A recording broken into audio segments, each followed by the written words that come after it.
thumb. So Shashir, as a general rule, with a caveat, and we're going to discuss our caveat in a moment. Weekly covered calls, usually if the stock drops maybe 5 or 6%, is a good time to consider looking to adjust the position, looking for rollout opportunities. The caveat there is it depends on which covered call were you doing. As you saw, if I was doing the out of the money covered calls on something like Apple week by week, I might have only had a 0.3 or 0.4% downside protection. In the money, ITM might have only been around 2 to 2.5, but that's if I'm looking to get assigned, okay, on the position. So that's why I mentioned that other rule, Shashir, related to the strike difference. So this is a good rule of thumb, 5 to 6%. Also is very close, of course, to what? It's close to the Bill O'Neill rules from Investors Business Daily. Stock falls 7%. He usually recommends closing it, keeping your losses minimum. The same applies with the covered call. You're 98, 97% invested in the stock itself, not the call. The call only generated 2 or 3% of premium as a market hedge. You're invested truly in the stock. We got to picture that. If you get assigned, yes, you can make that 2 or 3%.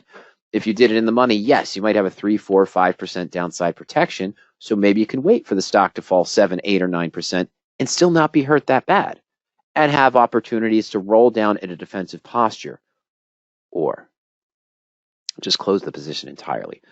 But a good rule of thumb, weekly, depending on which premium you received. Out of the monies because you didn't want to be assigned. Hey, if it moves 1 or 2 strikes below for Apple, remember we said if we stocks at 188.85, if I'm not mistaken, we had sold the 192.50. If it falls down to maybe 185, 184, 183, it moves down a strike from where we bought it. Maybe I'm rolling the 192.5 down to a 190 or to a 187.50, hoping that if it comes back up, I have to still get assigned for a positive return. And you can see that here on the portfolio tools. You can see it on the custom spread tool, aka profit and loss chart that we just looked at to evaluate what if scenarios and manual rollout opportunities as well. If you're doing an in the money covered call approach because you're looking just to get assigned week by week or month by month to make that 0.4, 0.5, 1%, 2%, 2.5% return on a monthly, you have a higher downside protection of 2.5%, 3.5%, 5% if you're in a monthly, maybe 7% if you're in a monthly. So on the monthly, you can probably withstand a further decline because of the better premium. You know, Ernie had mentioned 10% on the weekly due to the higher implied volatility. The weekly picks, and about 25 to 30% on the monthly.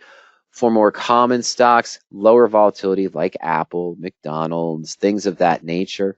Google even perhaps, and NVIDIA and AMD are a little bit higher, but not as high as Carvana.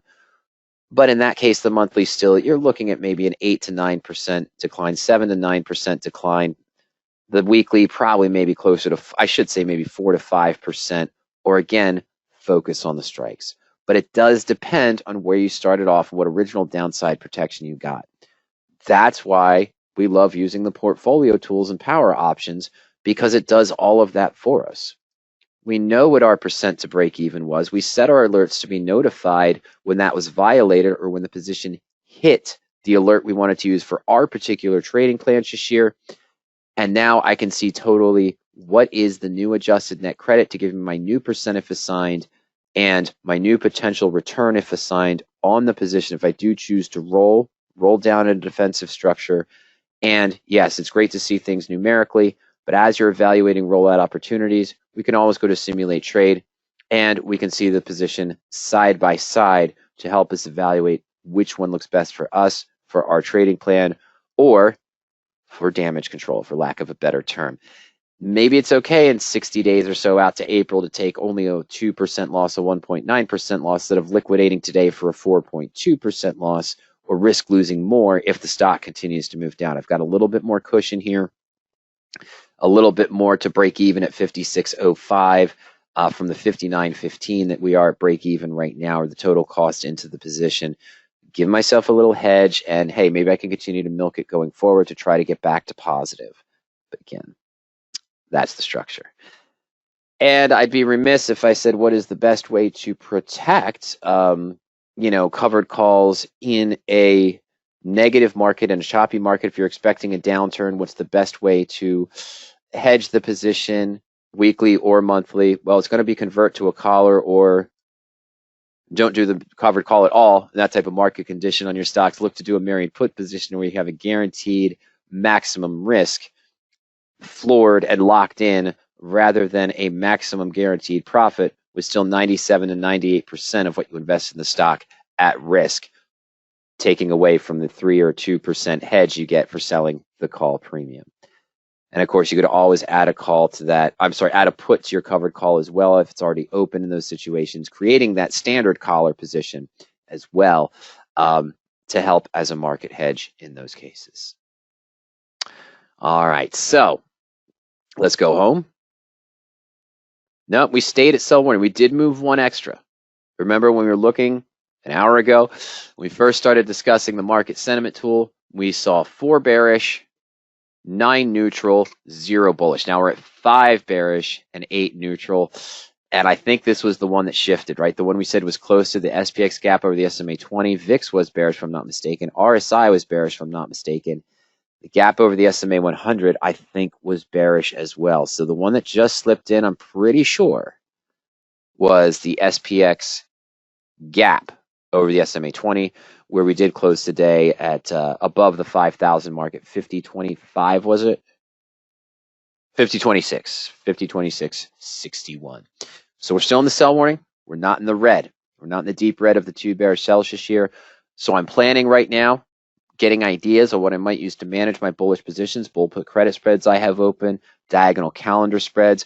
Am I going to look to a broad-based market hedge such as calls on the VIX, or maybe buying puts on SPY or SPX, NDX or QQQ, depending on what's heaviest in my portfolio? If I had covered calls or cash secured naked puts directly and I start seeing those red bearish sell warnings, am I going to add a put directly to those positions to create a standard collar or something along the lines of a debit spread for the cash secured naked put or credit spread with a limited loss in place in case I'm expecting a significant or larger correction downward movement in the near future? But again, not seeing those sell warnings yet. Although we spent an hour on this topic, we covered really 4 topics. How should covered call candidates be chosen? I did gloss over that a little bit because you're sticking with your trading plan. If the market's turning down, you got to consider 2 things now. Well, 3 things in my opinion, if you're trading covered calls. Number 1, do I still want to keep using this strategy depending on what I feel the correction is going to be? Since I am exposed to 98% of owning the stock, as I normally would as just a stock trader, not an options trader, the only hedge you get is the premium you receive. If I'm expecting a downturn and I want to stay in the stock, maybe I should buy a put to create a collar, convert it to a married put position in the short term to hedge the loss, get some profit on those puts that hedge the loss on the security. Then when the market stabilizes, go back to my at or out of the money covered call screen. But you're still looking for the same candidates you'd look for. What do I mean by that? You still want stocks that are moving up. You still want stocks that are trading in an uptrend. You want quality stocks, not fly-by-nights. You don't want to look for the highest implied volatility that has a chance to fluctuate more wildly, even though they're giving you more premium. Don't do biotech stocks, and typically I wouldn't be opening new covered calls that have an earnings date between now and expiration either. It's like you just don't know. We've seen some stocks drop 30 to 40%. We've also seen ones gap up 15, 20, 25, and 30% with the last bout of earnings in the last 2 weeks. And that's good for a covered call if it moves up, but you miss the profit. It's bad for the covered call if it's one of the 15, 20, 25% declines surprises because you only hedged it by 2 or 3%, maybe only 0.4 or 0.5% if you're using a weekly that's right at the money. Okay, so it's a neutral bullish strategy. You're still using the patented search and power options to find neutral to bullish stocks using the technical and fundamental criteria. Stocks in an uptrend, positive MACD cross signal, good average stock volume, maybe higher market cap, avoiding earnings between now and expiration. And there's a litany of others you could put in there as well in the technical screen and the fundamental screen. But like we said, when we were looking at Carvana, if your standard approach is to trade at or maybe just slightly in the money positions 1 or 2 weeks out in time. No, I'm sorry, I went to the 2 week out in time, but 1 or 2 weeks out in time, you may want to consider going slightly more in the money as a better hedge, still having a good probability of getting assigned, still seeing a good return, but getting a better downside protection. Safety. You're not married to these stocks. You're not looking for them long term. Again, if you're trading out of the money because you want to hold the stocks, you're looking to collect a small dividend-like income on a weekly basis. The Apple example is what we used in this one. Well, if the stock starts to fall, or if you're anticipating a decline, you may want to consider rolling down to closer to at the money. Just be careful using the tools, the portfolio tools, and the profit and loss chart, and evaluating the rollout opportunities to make sure if you do roll down, you're not risking getting assigned at a loss if there's a sudden snapback on your security as well. And lastly, we talked about, not lastly, but we talked then about monthly versus weekly. The advantages of the monthly, giving you a higher premium, a little bit better downside protection in the case of choppier volatile markets. It helps eliminate sort of the aspect of the weekly covered calls where you might overthink it or overtrade it. If there's a sudden drop Monday, Tuesday, Wednesday of 3 or 4%, you roll down, then it snaps back up 5%, you have to roll back up, and now you're 2 weeks out, but then it falls another 5%, you've got to roll back down because you're at a loss or at that break-even point. You tolerate a little bit more with the monthly. A little bit higher premium, a little bit more downside protection. You can deal with market fluctuations a little bit easier. Take a step back, still watch your break even, still set your alerts in the portfolio, but they won't be hit as often as you're doing the weeklies. And the management options and when they should be applied, hey, we talked about looking at that 7%, 4 or 5% decrease on the weekly, maybe a 7 or 8 or 9% on the monthly. The caveat depending of, hey, were you out of the money to begin with, or were you in the money already with a good downside protection? Maybe adding a put option in that case, and the management, you've got the rollout opportunities and much, much more. Further insight into this, of course, let's go over to our YouTube channel here. Oh, I'm sorry, folks. Let's go back here and, let's go to our YouTube channel. My apologies. The Power Options YouTube channel, I should say. I'm going to go to the main view. There we go. And we'll take a look at the videos. All right, there we go. Okay, so some of the recent ones we talked about technical filters and Power Option Search. Look at the Bollinger Bands and using the historical tools. That was last week. Out of the money debit spreads. I'm going to use our search function here, and we're going to look at market sentiment. And as much as you've heard me talk for a full hour on this one today, I told Shashir that I was going to cover it briefly because we had other content. But hey, it was a good discussion. It was a good question. It had a lot more pieces initially than I thought we got to cover it all. So here's some ideas. Concept of the market sentiment tool indicator. This is the one I wanted to show you, Shashir, if you hadn't seen it yet, from a year ago. Using the market sentiment tool for adjusting or placing trades. I think it's a good presentation, just like today's was, of course, as well, in my opinion, my humble opinion. But this one talks more about what am I going to look at if I'm in strategy X or strategy Y? Am I just going to go long on SPY or QQQ when I see the strong buys or this or that? Most commonly, I already have positions open, so how do we use the market sentiment tool for adjusting? So that goes a little bit more in depth. It's only 20 minutes long, but it goes more into looking, as you can see here too, the history of the market sentiment tool and other things. In relation to your final question, if stock falls after the covered call, then what are the management options and when should they be applied for weekly or monthly? On our YouTube channel, Shashir, go to the playlists. We've got about 12 to 15 different strategies here. We've got 9 to 10 videos in each one. Bull call debit spreads, discussions on implied volatility and market volatility, earnings discussions. I should just put one together for the market sentiment tool. But in any case, I want to go here to covered calls. View the full playlist. So here we talk about the risk and rewards of weekly covered calls. Some good content there, 22 minutes long. Finding, that's not it. Why using the money covered calls? We already showed some of that today. There's a little bit more look there. But tools for rolling covered calls. Hey, we covered that. Here's one, 12 minutes long. Triggers for rolling a covered call. I think that's going to apply to you in addition to what we talked about today. This was a fun one. Criteria for the optimum time frame to roll a covered call. If I'm not mistaken, a gentleman had asked on trading options, weekly options, is it better to roll on the Thursday, the Friday, or wait till it expires and sell the new call on Monday? And we looked at a couple examples of that historically. And I think, if I'm not mistaken, we came up with the best time value bang for the buck was to roll on Thursday afternoon or Friday morning, believe it or not. It's very strange. To roll or not to roll in the money covered calls, to roll or not to roll out of the money covered calls. Although we had a good discussion today, might not have been put together in a specific order. We winged it using the search tool, using the portfolio tools. Very powerful. If you're not using the portfolio tools, I highly recommend that you start using those. Put your positions in, set the alerts there to where you get the trigger to evaluate rollout opportunities. And as a subscriber, of course, you can have the alerts emailed to you as well.